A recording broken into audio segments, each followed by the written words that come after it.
Good morning, everybody. Thank you all for joining us today, both here in person at Laredo City Hall chambers and all of those who are virtually via Zoom today. We appreciate your time and attention as we discuss an important update regarding the federal assistance funding. As many of you know, recent developments at the federal level, including new memorandum from the Office of Management and Budget, could have significant impacts on how funding is allocated and utilized across our community. It is crucial that we stay informed and proactive in understanding these changes and also the implications.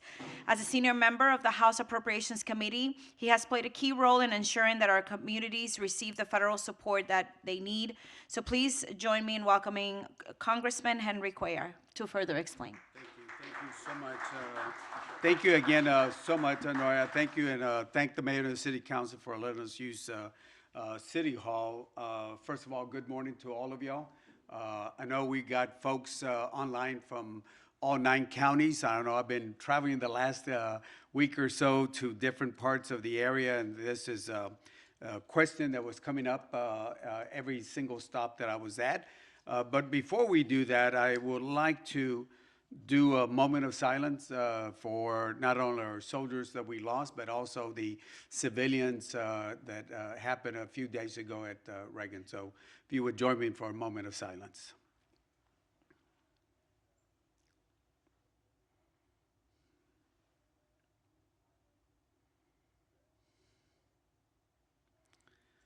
Thank you. Actually, Wednesday when this happened, I was supposed to be flying off at 5:30 in the morning, but my plane got delayed 3 hours, so I couldn't make I got invited by the White House to go to the bill signing ceremony, the Laken-Riley bill. I was the only Democrat to sign on the House side, so I was going to go for the signing ceremony, but I never got to make it. And then I was going to be leaving a few hours before the incident back to Texas. Never happened. I'm very familiar with the helicopters and landing and all that, and we certainly are going to be looking at that very carefully to see what happened on it. But again, our prayers to all those families that lost their loved ones. Today, I know we got folks not only here present here today, and thank you for being here. And certainly, we got folks also from the district, all 9 counties, and I certainly want to thank you for being here with us. We also have my staff here, present here, and we'll be happy to answer any questions that we can. I know we got my chief also, who's been doing appropriations with me for years, 10 years or so. And then also, I think we also got Rosa DeLaura's staff also present. Sir and Ryan, all of y'all from the appropriation staff, thank you for joining. And before we get started, I certainly want to thank my leader, Rosa DeLaura, and the appropriation, our ranking member. She's been very, very, very good at providing us information, getting us much information. As you know, this is a work in progress. But I will go over a couple things to go with this. And I'll go over the timeline, as you know, then I'll go into some specifics, and then I'll try to answer as many questions. I know there were a couple of very specific questions one question from Richard Chamberlain, and we certainly want to go over that. I know there's questions also on the what I call the humanitarian relief program that I started back in 2014. And I know there's other questions also, but let me go over the timeline and then we'll take some specific questions. As you know, on January 20th, on the first day of the new administration, several executive orders were issued dealing with energy, foreign aid, immigration orders, and other ones.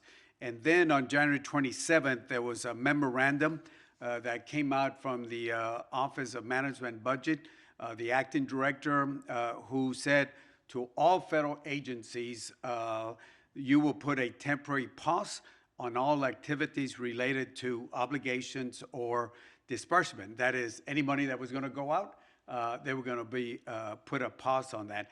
They did put some exceptions to Social Security, Medicare, and other direct payments on it. But this pause basically would have stopped, and I'll go over some of the programs because some people say it didn't affect me, and I said, oh yes, it did, including, well, I'll go over the list. There's so many of them, but I'll go over it. It would have affected over 2,600 individual programs, over 2,600 individual programs. Then on January 28th, there was another memorandum, a questions and answer, where the OMB tried to clarify the memorandum on it. And they basically said, no, it really just deals with this executive orders. And I think you're familiar. I got copies of the executive orders on it, and we'll cover some of them. And basically, well, let me just go over it just real quickly. They said it specifically covered the executive order protecting Americans from against invasion, that's immigration issues, realigning United States foreign aid, another one dealing with the International Environmental Agreement, Paris Agreement mainly, and then another one on leasing American energy, no electric vehicles, in other words, and then the other one ending the DEI program, diversity, inclusion, equity programs. Then the other one is defending women from gender ideology, transgender issues. And then the other one is enforcing the Hyde Amendment, which is, again, no federal dollars to be used for abortions on that. And that's been in the books for many years itself there. Then on January 28th, a judge blocks the freeze. And then during that time also, there were a lot of concerns from both senators, members of Congress, Democrats, and Republicans say, whoa, this is going to affect everybody. Because think about it. I know there's a lot of monies. I know, the county, for example, did a road project yesterday, federal dollars, clinics by the city, the county, federal dollars, name it. I think this gave everybody an idea how much of a impact the federal government has itself. So it really, when you talk about 2,600 different individual accounts, it literally touches every aspect of the dollars coming in. Then on January 29th, after people started saying, whoa, this is going to have an impact, and we were saying, you can't do this under the Constitution, and I'll go over that in a few minutes. A memorandum was issued, a two-sentence, where they said, well, we only rescinded the memorandum, but not the freeze. But the memorandum was the freeze. And then there was another clarification saying this is not a freeze on that. But nevertheless, they did hold that off. The House Appropriations Committee, just to give you over a couple programs that we thought that this would have impacted, it would have impacted WIC, programs that, that helps a lot of folks. It would have impacted SNAP programs also.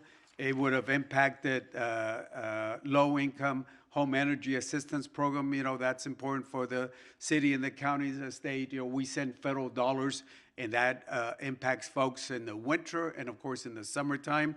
Title I grants would have affected Title I, and that would have impacted at least 25 million children across the country. Would have affected the Child Care Development Block Grant. It would have affected Head Start, early child Head Start grants programs, and I know the county deals with that and other areas itself. Head Start would have been just devastating. It would have affected the Emergency Food Assistance Program, and especially for the rural areas, low income. It would have affected the small business, Sandra, loans and disaster programs itself. It would have affected the disaster relief FEMA public assistance also.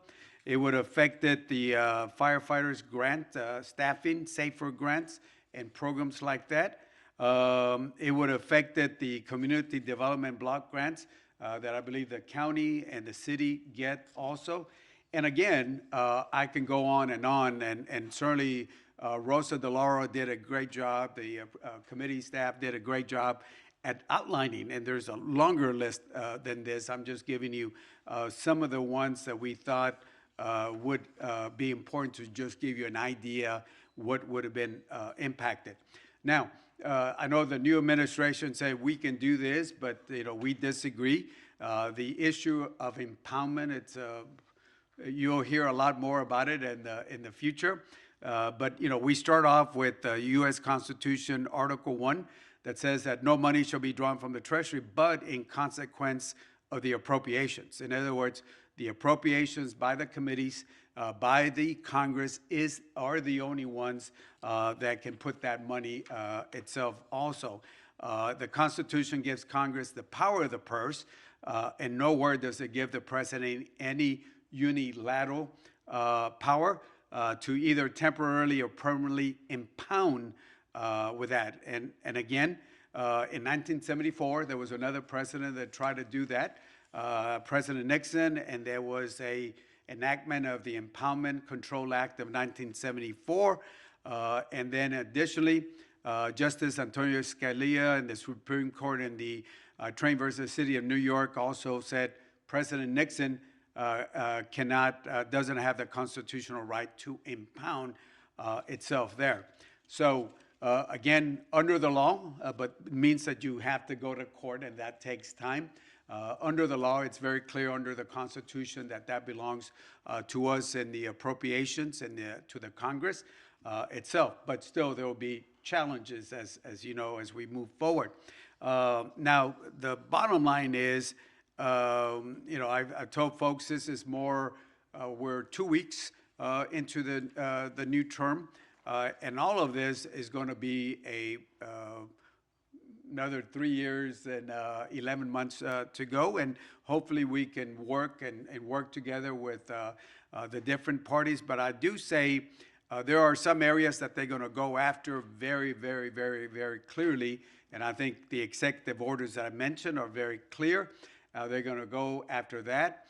Then Congress also will follow that. Now, the only thing I would say is that when it comes to the appropriations committee process, once it gets on the floor, you might see a bill that is passed by one party, but when it comes down to get the final bill, you will see that even Democrats, when we're in the minority, we put more votes than the Republicans. Speaker Johnson needs Democrats to pass, and I can go over a bill after bill after bill after bill. The last few bills that have been passed, we've been in the minority, but it's been the Democrats that do this. And certainly when we're in the majority, certainly it's the Democrats. So what I'm saying is, as an example, I'll give an example. The assistance to cities and non-for-profits. As you know, this is a program I started back in 2014, actually changed the funding in 2017, started off with $30 million. But then when New York and Chicago and all the folks started realizing what we were going through, jumped up to $800 million, and that got everybody's attention, both Democrats and Republicans. So then after that, the other party has attempted to zero it out. It's in the current bill, zero on the House side, and they have attempted. But the leverage is, if you want to pass this, you got to get Democratic help. So we think we'll get that leverage. The only thing is, what could happen is we could put it in the appropriations, and then the administration could take some other action, and then, of course, then you're talking about litigation. So it's one of those things that we got to March to do the current appropriation bill. We don't know what's going to happen on that, because there's a thing called reconciliation where they want to do a lot of things, where they said we can do this without Democrats, and when Democrats are in office, we said we're going to do this, like the bipartisan infrastructure and other ones that, we do it without the Republicans. I don't like the process. I wish it would be bipartisan. But anyway, that's what Democrats do when they're in power, and that's what Republicans do when they're in power. and we got to wait for this reconciliation on it. There's still differences within the Republican Party because they want to do tax cuts, they want to do immigration, they want to do cut a lot of services, and they want to do a lot, so they got to work that among themselves, and we'll see if they have the votes itself. So the reason I'm going through this process is there's a process involved, and at the end of the day, if they want to pass appropriation bills, they're going to need us to moderate some of the bills that might be a little extreme to the left itself. So I know I can go on. There's a lot of information. I know we got our House Appropriations folks on board. I want to thank Ryan for being on with us. I know we got our appropriation people from my office in D.C. So I will take some questions, but let me say we have a lot of information. If we don't have the answer now, we certainly will follow up with it, because as you know, the reason I went over this outline was to give you an example that even though they rescinded the OMB, there are still certain executive orders that are in place right now. So with that, I know we got a series of questions and we got some people present. So let me take a few folks that are present here if anybody has a question, and then we'll go over the other questions. Well, while y'all are thinking, I'll take this question that's available.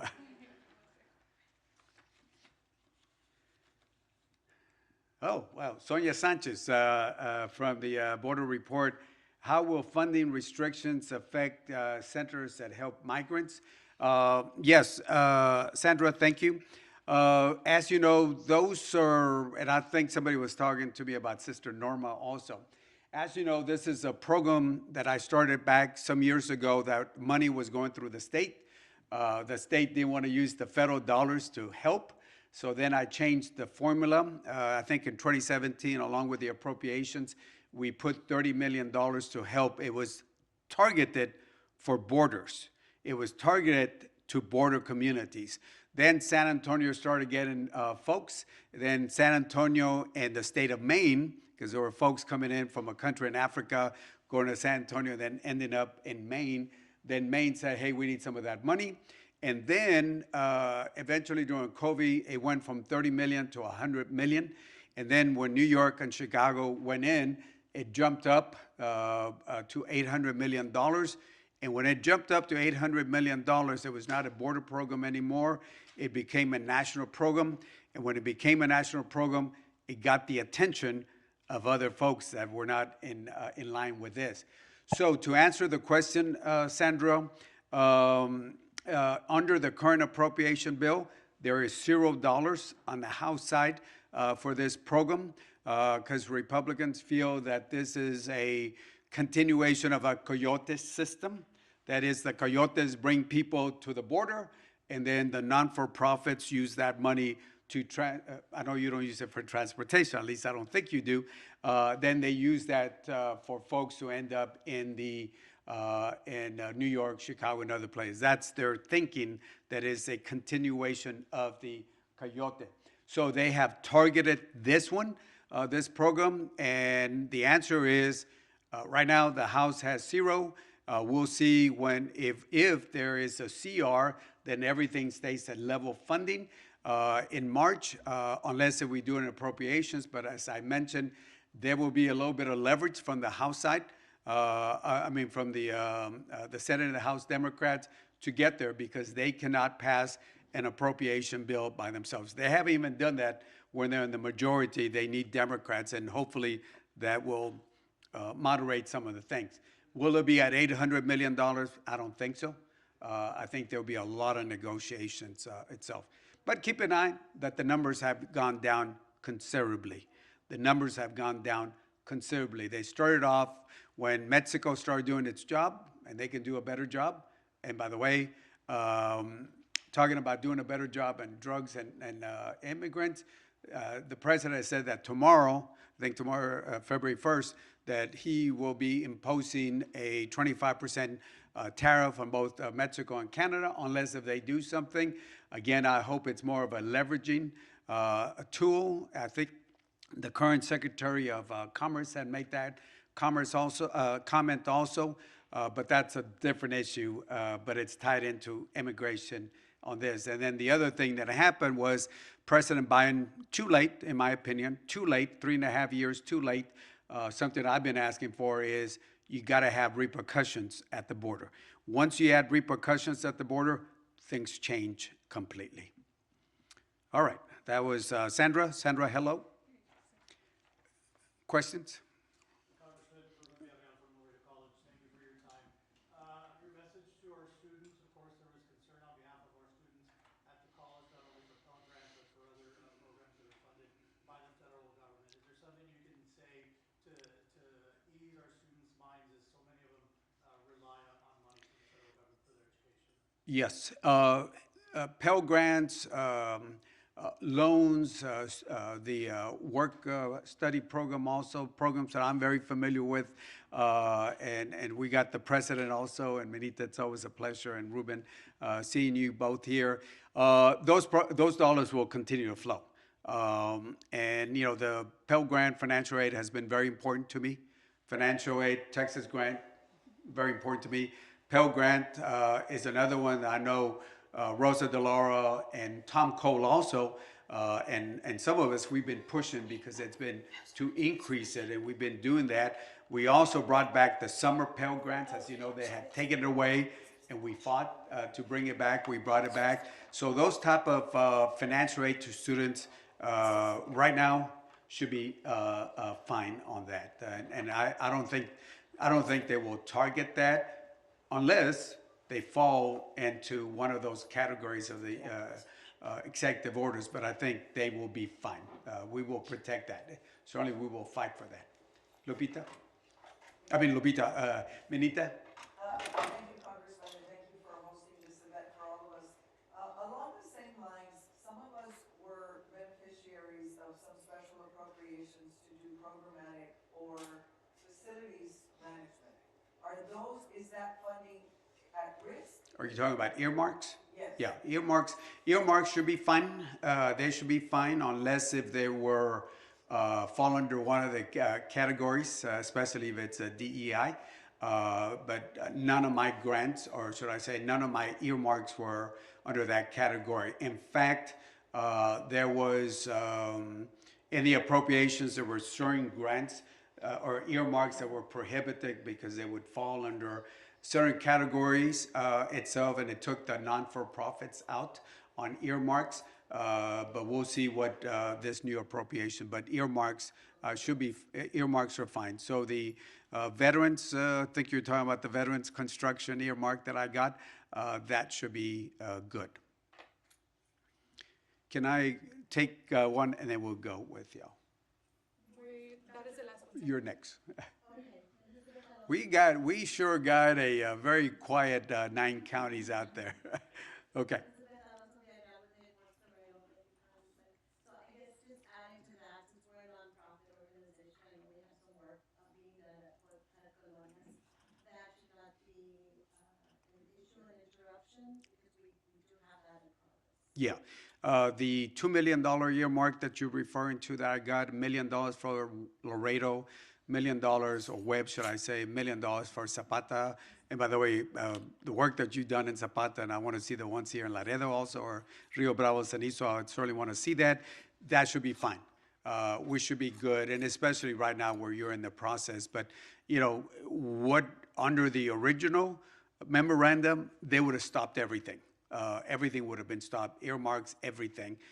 Everything would have stopped itself unless it was one of those exceptions, you know, the Social Security and all that. So earmarks, and I know we got Ryan from the appropriations and Patrick, but if I'm wrong on that, which I don't think I am, all that should be fine. Unless if it falls under one of those DEIs and some of the other ones, but we should be fine on that. But Congressman, how does that authority already established in our Constitution, given to our Congress, get sidestepped or swiped out? Or, I mean, this is something, whether it was the previous Congress or the sitting Congress that made this decision to make this appropriation, can it legally be just taken away? The reason I went over the Constitution and the Supreme Court decisions, and even Scalia, very conservative, and the Impoundment Act of 1974. So there's a Constitution provision says Congress appropriate. In fact, when you go to the Appropriations Committee, you'll see a little plaque with that provision saying, "Hey, by the way, it's us that does this." And then the law, because there was another president, President Nixon tried to do the same thing, unilateral, and we passed the law, well, I wasn't there, but in 1974, Congress passed the law. And then the Supreme Court decision also had a decision, and by a very conservative member of the Supreme Court, they said it's Congress. And we'll probably see some of this on the border wall. As you recall, last time they moved money from military construction and other areas, that they moved it over to the wall because they were not happy with I don't remember the exact amount, the $1.3 billion, they wanted more, so they moved all this from the military accounts. So we're saying, can't do that. So under the law, you cannot do that. But it's got to go. I mean, will the current Congress challenge? No. Reality, they won't challenge. And then it would have to go to court. But those court decisions, unfortunately, you might win. Like this one there was a judge that said you can't freeze this, but then they would have appealed to the Court of Appeals, or maybe an expedited appeal to the Supreme Court, and that takes time. I mean, but the Constitution, the 74 law, the Supreme Court decision says you can't do that. It's Congress. And that's why I went over that process. And again, if anybody wants to see, I'd be happy to give you my outline that I have here. It's very, very, very clear. Thank you. So we got Matthew. Dear Police Captain, City of Lido, how will this affect both the cops and Jack grants? Again, these are monies that we got for Lyle, and of course, monies for that, and for other places. That money should, right now, it should not be affected, because they took out the 2-sentence memo saying we only received the memo, not the freeze. But the memo is the freeze. So right now, Captain, everything should be fine. Everything should move forward. So the money for the COPS program, the Jack grants, should continue at this moment. Then we also have Ed Finley from Short Cibolo Universal City ISD. How does the freeze due to Title I funding? Under the freeze, it would have affected Title I funding. It would have affected Title I. It would have affected the kids in your school district. It would have affected, I think, every part of my district. I think every single county is a Title I school. It would have affected over 25 million people or students across the nation. So right now, Title I funding, all the funding should continue. So Title I funding for our schools should continue. And I know the bigger school districts that I have in San Antonio, Schertz is also pretty big also, Laredo, other areas, all that money should continue. And again, as you can see, the questions, federal funding, sometimes cities and counties and state paint a different color, there's still state funding. Federal funding, it affects every aspect of life. Sarah, from the city of San Antonio, do you anticipate any impacts awarded to BIL, IRA grants, such as race, reconnecting communities and that areas? Again, if it has to do with anything dealing with green, I know Trish Cortez has been trying to sit down with me, and we'll set that up, Trish, if you're on. And other folks have been. If it's anything dealing with green, I would have to say that it probably will be affected on it. But raise grants, transportation, all those other dollars, we should be fine. I know the city of San Antonio is going to be there the first week of March. So, certainly we'll spend a lot of time with y'all there. Then the following week, the city of Laredo is going, and I think the county for the first time, thank you, will be joining us in years. So they'll be joining us. And hopefully, I don't know if the chamber's going also. In San Antonio, the chamber drives the visits. Here in Laredo, it's the city of Laredo. So every community does it different. But we certainly invite the chamber to join us, and non-for-profits also. So that way we can set up meetings directly, not only with members in the appropriations, but especially the different agencies that administer all this funding on that. So, Sarah, we look forward to seeing you there with the city of San Antonio. Reconnecting communities, all that should be fun, should be good. I know that we had announced some monies for reconnecting the central part of San Antonio with the east side of San Antonio. That's going to be that grant is important. So we should be good, unless if it falls under one of those executive orders. So we have copies. All that is online. But if you have any questions, because I know the executive orders can be pretty broad, but then how they're implemented is where the questions come in. Like the question you talked about autism, Mr. Chamberlain, Dr. Chamberlain. So there'll be a lot of questions. So I encourage all of y'all to that can go up there at DC to spend time, and we'll set up meetings with the different agencies. Let me take one question here online, and then I'll take you. Libby Caso, President of Mercy Ministry, hello. How does this affect funding for domestic violence programs? Again, those funding dollars should continue on it. Again, the exceptions are if it falls under one of those executive orders. So I would ask you all to look at those executive orders. And I think, if it's foreign assistance, that has to do more with giving money. And by the way, foreign assistance, I've had people cut foreign assistance and you balance a budget. Foreign assistance, if you look at it, it's less than 1% of the federal budget. 3/4 of the budget are things that people don't want us to touch, but we had to address. Social Security, Medicare, veterans benefits, the entitlements. That's where 3/4 are at. Appropriations, $1.6, $1.7 trillion is everything else. All the monies that you're talking about, military, Homeland Security, all go under the 1/3 budget that we deal at the federal. A lot of money, $1.7 trillion, but 3/4 of that, the other 3/4 is on what we call automatic. So, Libby, hello. Domestic violence programs, we're fine.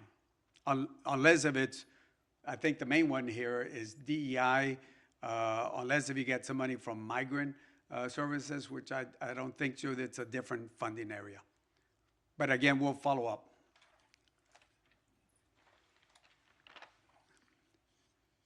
All right. Hey, Lupita Almaraz, Jim Hogg, Assistant County Attorney. What is the directive to local authorities to arrest individuals that is suspected illegal immigrants? As you know, this is going to be a big focus of the administration. When I was there for the inauguration, Kristi Noem, the new secretary, wants to sit down with me. Stephen Miller, who is the main person at the White House, the assistant chief deputy, wants to sit down. And Tom Homan, I've known Tom Homan, the border czar, since he started under President Obama, Secretary Jay Johnson. So I certainly want to sit down with them. Right now, it's different federal agencies that are putting the efforts. I sit on the appropriations, and the ICE budget it's in the billions of dollars, but to do 11 or 12 million people, the mass deportation, it's going to be very hard. So I think right now, and I agree with that, they should focus on criminals, no ifs, no buts, on criminal aliens. They should focus on aliens that are risk to national security.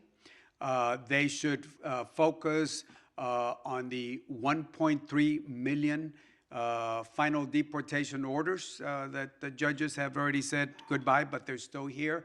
and they might focus on some of the recent crossers also. I think they're going to focus. But if somebody's been here for years, 10 years, dreamers, no criminal record, I don't think they need to do that. But to remove 11, 12 million individuals, it's like getting the state of Ohio and try to move everybody there. I know the words mass deportation has been used, but right now, depending on the days, they're doing 4 or 5, maybe 1,000 people a day. The detention centers that we have, I think we funded 41,500 beds. I think they're trying to get more. They're trying to put more money into that. They're looking at, interesting, if you ask me, I don't want to get into it, but I will. Using Gitmo, I've been to Gitmo many a times. I think nonviolent aliens should not be put there, but the baddest, what I call the baddest of the baddest people, criminal aliens, that the countries don't want to take them. Venezuela, Cuba, other countries, there are some countries that we cannot send back because the countries are saying, we don't want to send them back. And when they came in here, and this is important to note, Border Patrol will look at the information. A lot of countries will share criminal records if they're accurate, but they still share criminal records.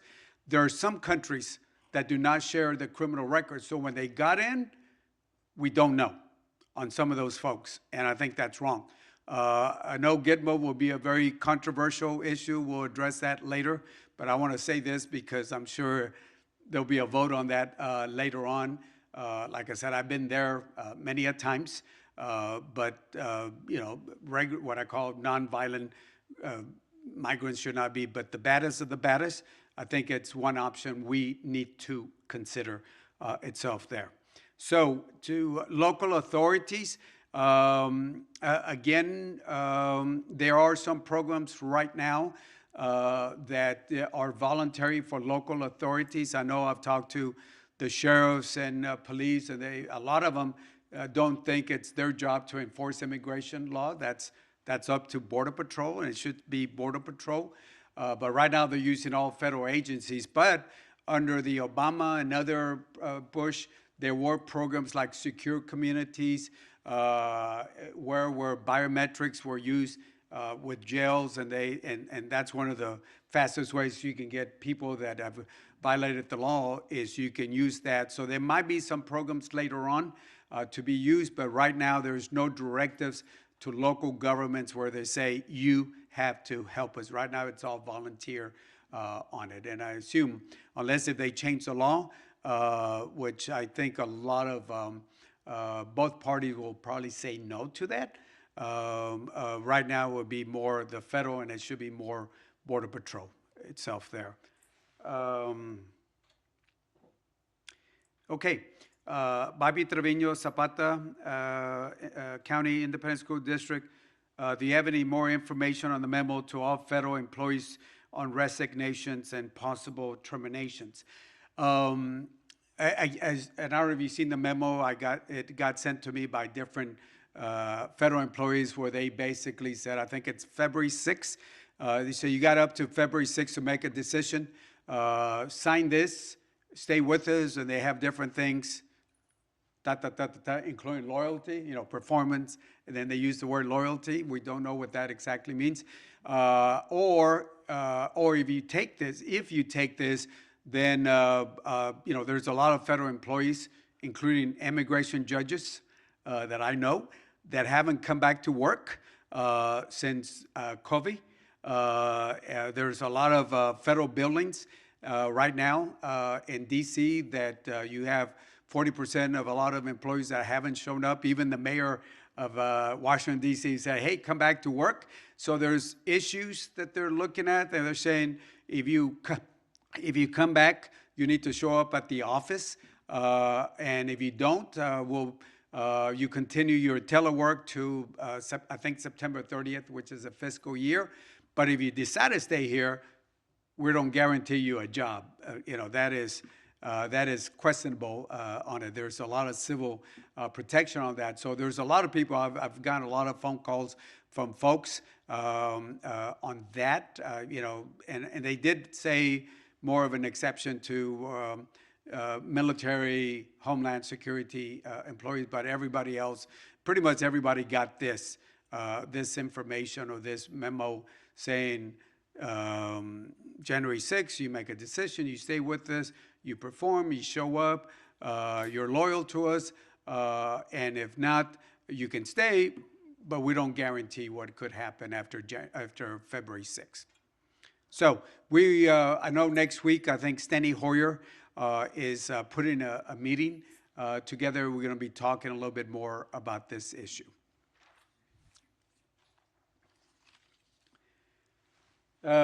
Katie from Southside Independent School District in San Antonio.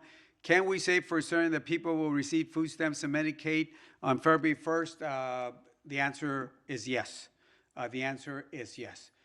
What happened, Katie, it caused a lot of confusion, questions. People don't know, because when you say all federal agencies pretty much put a hold on it, like I said, it covered over 26 different programs.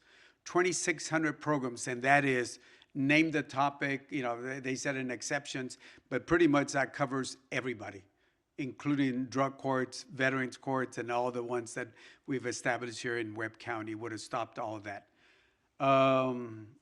Thank you, Katie. Anna, from, I think, also from the San Antonio Independent School District. Will Congress ask for a phase out of programs rather than immediate termination?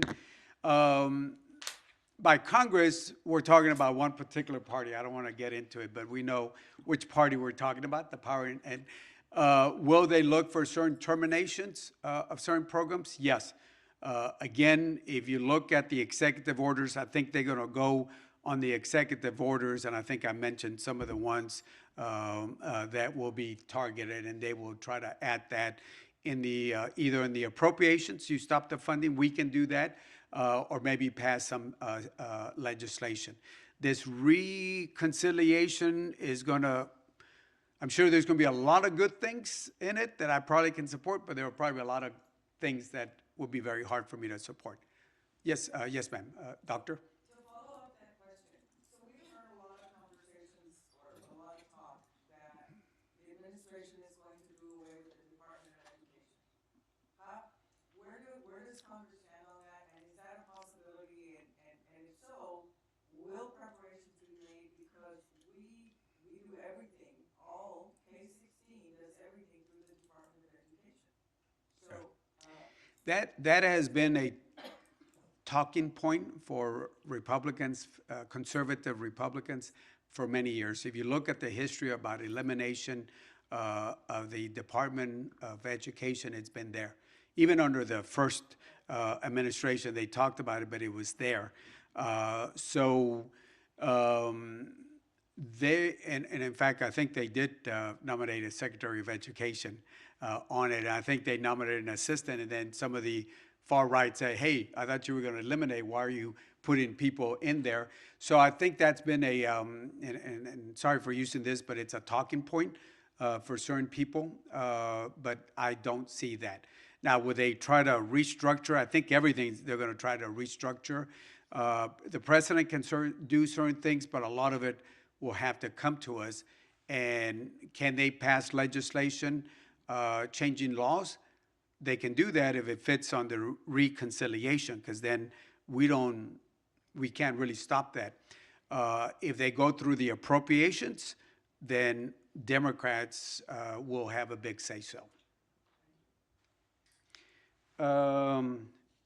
Judge Juan Carlos, Jim Hogg, Judge, will this affect funding for Community Action Corporation of South Texas that operates Head Start programs and early Head Start program? This, Judge, this was going to be one of the ones, like it's going to be a Head Start, was one of the 2,600 programs that was going to be affected. They did put that two-sentence, taking it back. So the answer right now is no. So I would say, think safely, I can say for right now, all the programs should be fine unless if it falls under one of those executive orders itself. And there will be attempts by Congress to either stop the funding change the law to eliminate certain programs. But I think a lot of these programs, and it was very interesting, if you look at some of the programs, a lot of the federal aid, they go more to the red states. The red states get a lot of funding on it, so I think it might be kind of hard to get rid of a lot of the basic services that it doesn't matter if you're a red state or blue state, we're Americans. So Head Start will be one that I don't think they're going to target itself on that.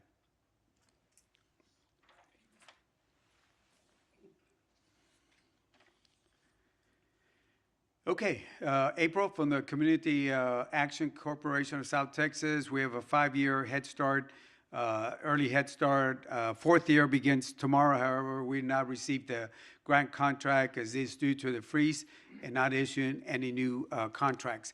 Again, we will look specifically on that, so make sure you reach out to our office where our Appropriations Committee and our staff can help you on that. But again, I don't know, there's a delay because they started again, and then now they're moving again. But we will follow up on that, but it should not be it should not be stopped on it, so they should be moving on that contract on that, but we will follow up on that. Maria Valle, Humos, Stark County, Hidalgo, what is the impact to migrant and seasonal Head Start programs?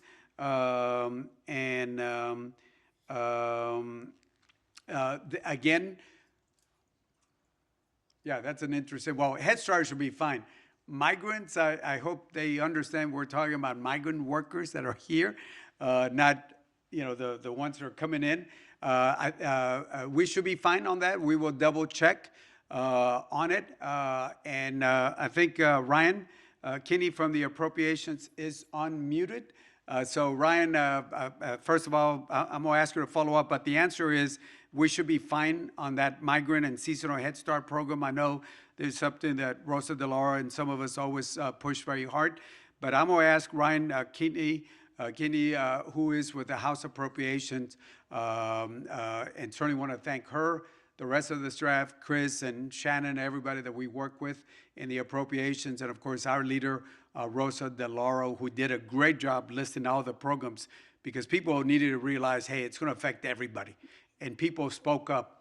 And like I said, I was traveling on the Social Security Fairness Act, but this question about funding was being brought up at every county that I visited. Ryan, you want to add anything to this? Yeah, so actually right now, all of our staff is working directly with the federal agencies just to see, get better clarity of what programs could be affected by this freeze. So there's still a lot of unknown at this moment, but we are working around the clock to figure out what programs will be affected. So we assume some of these programs will be safe, but we still need to find out more information. And Ryan, thank you. And I have to brag about the Appropriations Committee staff. We work hard in the appropriations members, but the staff works harder because they have to look at these programs and get details. And then when appropriation bills have to be drafted, they work and help us with negotiations with Republicans and with the Senate. And then they have to draft the actual language. And the language has to be very accurate, concise. So Ryan, to you and all the other staffers, thank you. And Ryan, if you get anything, Rosa has been so good at sharing that. You heard some of the questions, and if you get any answers on any of the questions, please, Patrick will be in touch with you on it. And thank you so much. I appreciate it. Anybody have any questions for Ryan or me? David?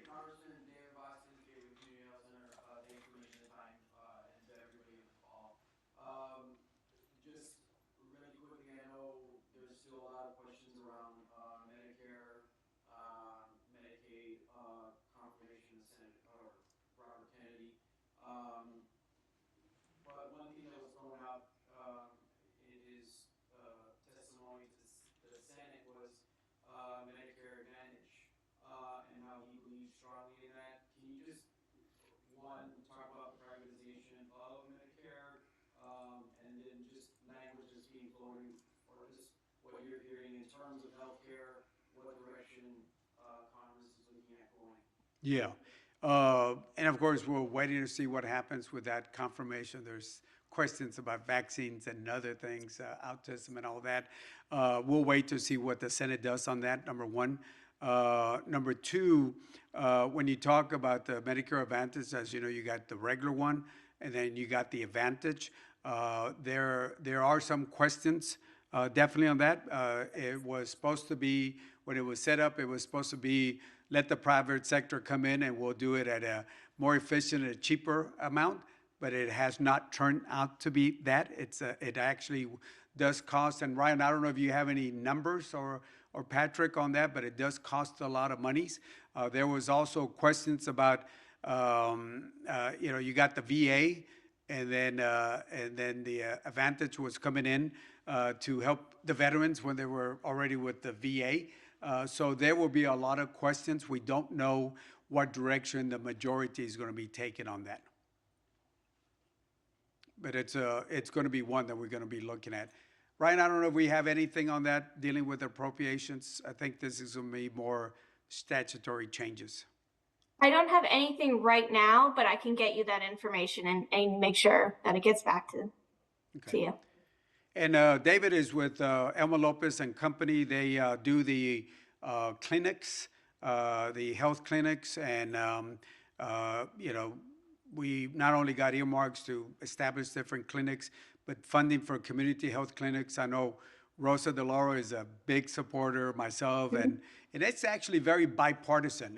This is one that's very bipartisan, funding for community health clinics. And we thank you for the 35,000 people that y'all cover here in our area, including Jim Hogg, Zapata also. Thank you, and Webb County, of course. Thank you, David. Another question? James? Yes. Good morning, Congressman. Thank you for this briefing. Yeah, if you can tell them so folks can know where you're from. James Flores, I'm the Director of Economic Development for Webb County. You recently announced the earmark for $20 million for the colonias. Thank you very much for that. But one of the caveats for that was to be working with the Army Corps of Engineers. With all the recent developments, do you see any changes or delays coming from working with the Corps of Engineers? Well, actually, that money is going to go directly to the city of Laredo for water lines. Now, there is some other assistance for Lake Casablanca that we're going to be working on, but that money was directed directly the city of Laredo in Webb County. And actually, in about 6 minutes, we'll cover that announcement. And I want to say this. I do want to thank Ryan, the appropriations. I did talk to Hakeem about this. I did talk to Rosa. And the last disaster amount that we had, that was for the hurricanes, but they allowed me to add money to the Army Corps, specifically for the city of Laredo in Webb County for water lines, and we'll be doing this announcement in about 6 minutes on that. So Ryan, I want to thank Rosa. Rosa was good and for doing this, because this had nothing to do with the fire. I mean, the fires. That's another one. That's going to be a multi-billion one. But with the hurricanes, they allowed us to get this money for the city of Laredo. Yes. Mike Smith with United Methodist Church and Holding Institute. In light of what you said, I think I agree people don't realize the impact of the federal government, right? 2,600 programs is a lot. What would you do to encourage the communities that are listening right now? How should we be proactive? What can we do at this point? Yeah, and it's very, very important. Certainly, start off with talking to your members of Congress and senators, and that applies to everybody, to make sure that y'all talk to your member I'm, you know where I'm at, I'm good. But make sure you talk to your members. And if y'all, you know, in the San Antonio area or, yeah, I think it's only San Antonio, Guadalupe also, people in Guadalupe and in San Antonio. In Guadalupe, there's another congresswoman, and then, of course, in Bexar County, I'm one of other members there. You got Castro, Casar, Tony Gonzalez. Tony sits with me in appropriations, and you got Chip Roy. So I would ask you to contact the other members of Congress and the senators to make sure they understand how important your different programs are. Rebecca Sierra, Public Charities. Laredo, I just have a couple questions. One, is there going to be efforts for immigration reform? And then secondly, as we've been receiving funding through FEMA, even from now going back, is there any way to, will there be a resending of the funds that we would have to pay back? Are you talking about the funding on the migrant program? If you have to, I mean, I don't think, I mean, once you spend it, that should be it. I mean, I don't think they're gonna go and send debt collectors, but, you know, what I'm more concerned, I'm not really concerned about that part, because I think we're fine. More concerned whether we'll have. And Ryan, I think under the House appropriations, we have zero, the majority has $0 for this program. And I don't know if the Senate, did the Senate put 650 million? I know that was the last time. Is that what we have right now? Do you remember? I believe so, but I'll double check and get back to them just to make sure. Yeah, but I know on the House side it's zero. No ifs, no Yes. buts on that. And the Senate has, maybe it's 650, maybe it's a little lower than that. But we will, like I said, it's more of the funding, but I don't think they'll try to get that money back, pay back on that. That doesn't happen, right, Ryan? I mean, once a program is given, I don't think they'll go back. I don't think we've seen that before. No. All right, couple more questions. Actually, the announcement is at 11:30. We will, I'll take a few more questions and then I'll be around. Yes, how are you? Good morning, thank you for having Victor, us. thank you. Victor Vasquez III, I'm the Special Sports Director for County Court of Law to Woodville County. Our grants that we currently receive have already been funded for fiscal year 23. We want to make sure that moving forward, they are 5-year grants. We are not anticipating any loss of funds or anything that might be impactful because of this decision from the administration.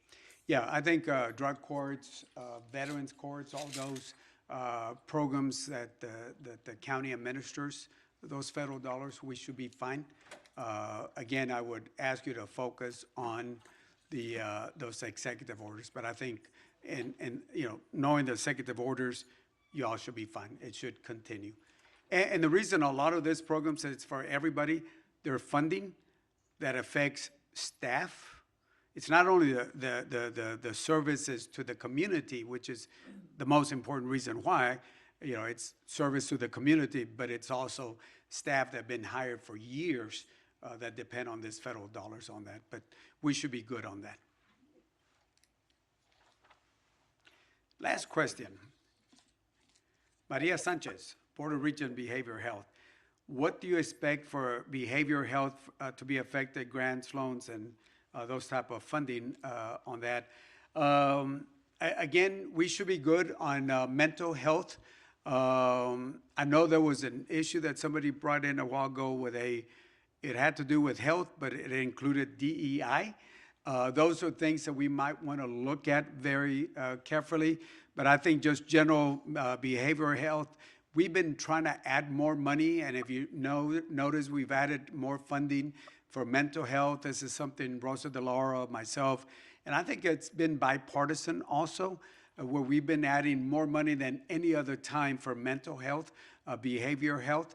I know we need to do a lot more, but it's been there. It's been there itself, so we are feel very good, Maria. behavior funding and all that should continue on that. The only twist is, like somebody brought up, Richard Chamberlain mentioned something about there was autism and then DEI was involved. That might be a little twist that we might have to look at very carefully. All right, that was the last question. First of all, I want to thank all of y'all for being here, the folks that are here present. I'll be around so we can answer any other specific questions. I know we probably have to spend a little bit more time on the migrant assistance program.